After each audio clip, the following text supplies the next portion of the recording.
Helen Ripley was one of the first humans to ever survive an encounter with the xenomorph species and has been attacked multiple different times throughout her life.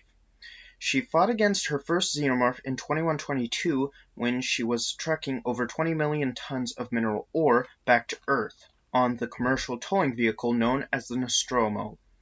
As the large space vehicle returns to Earth, the artificial intelligence of the ship, Mother, wakes the crew of the Nostromo from hypersleep 10 months too early. Ripley, along with the rest of the crew, known as Dallas, Lambert, Parker, Brett, Ash, and Kane, are given a side task to go to the planet LV-426 to address an unknown signal coming from the planet, and if they don't, they won't get paid. So they land on LV-426 to investigate.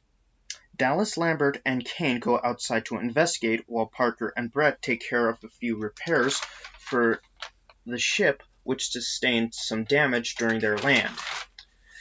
As Dallas, Lambert, and Kane search the planet, they find a giant alien vessel and decide to investigate inside the ship. They find a dead space jockey and inspect its corpse, and they find a large hole in the space jockey's chest. Kane stumbles into a nest of overmorph eggs, and as he inspects one of them, it opens, releasing a facehugger which impregnates him. Dallas and Lambert find Kane with the facehugger attached to him, and they rush him back to the Nostromo to receive proper medical attention.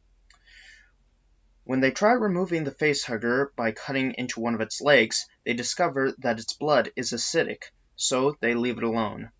A couple of hours later, Ripley and Dallas find the facehugger dead, and a few more hours later, Kane wakes up. As the crew eats lunch, Kane suddenly starts thrashing around, and he gives birth to the chestburster, killing him. After they bury Kane in space, they make a motion tracker and they go looking for the chestburster, which is now fully grown. It begins killing the crew of the Nostromo, starting with Brett. Dallas tries to kill it with a flamethrower when he goes to confront it in the air ducts, but he is killed as well. It is then revealed when Ripley chats with Mother and finds out that the Weyland-Yutani Corporation knew about the xenomorph species all along, and that they wanted the crew to bring it back to Earth to study it. Ripley is attacked and nearly killed by Ash, but Parker and Lambert come to her aid, and they discover he is an android. After they knock his head off, they are able to reactivate Ash and try to see if he knows anything that may help them be able to kill the xenomorph.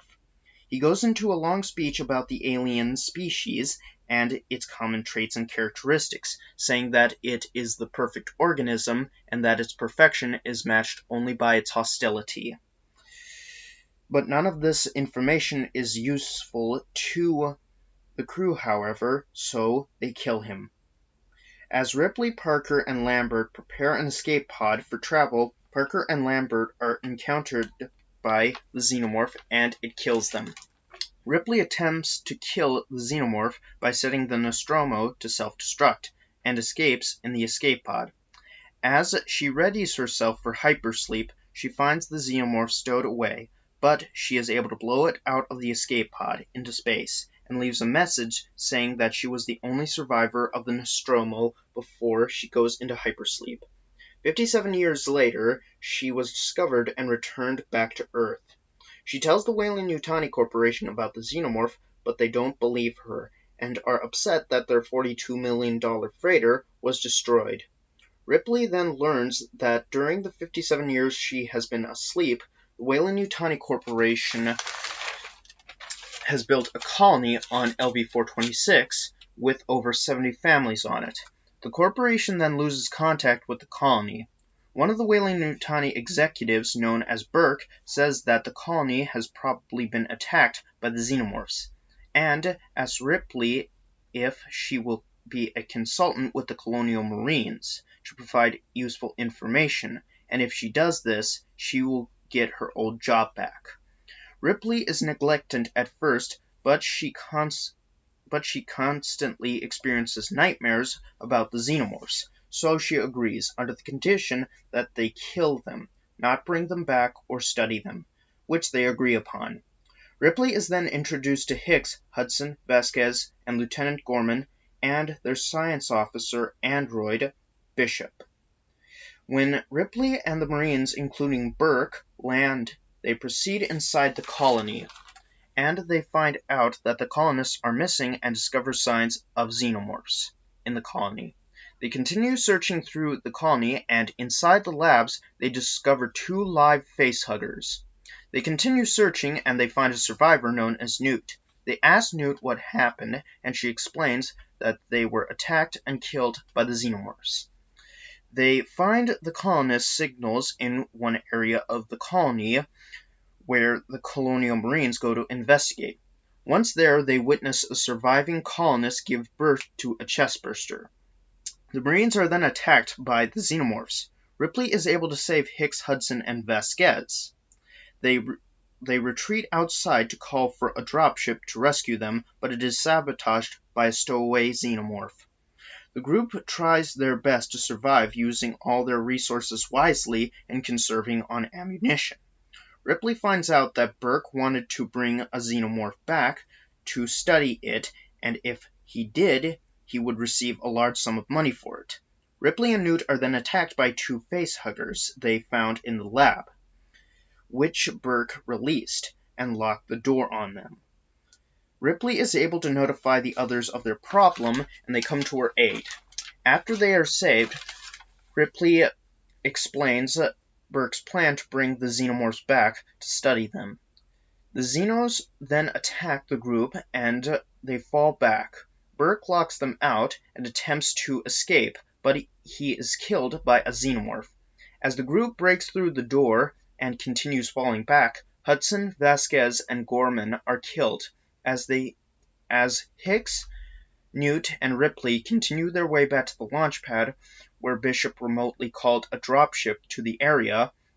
Newt is accidentally separated from Ripley and Hicks, and is taken away by a xenomorph. During their way back to the launch pad, Hicks is injured by a xenomorph's acid blood, but survives.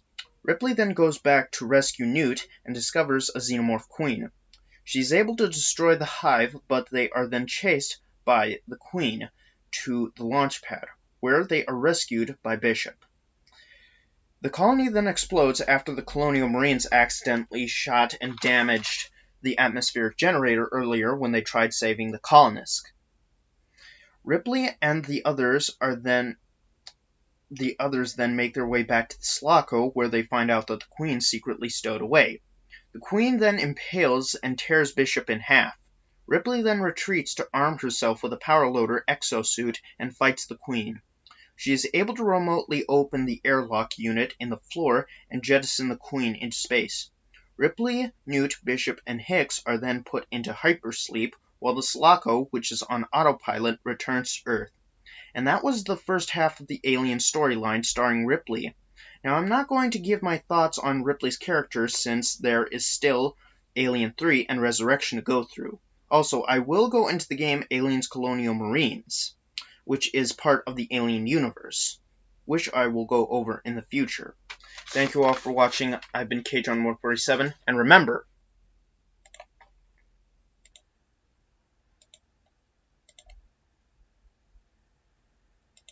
mostly come at night. Mostly.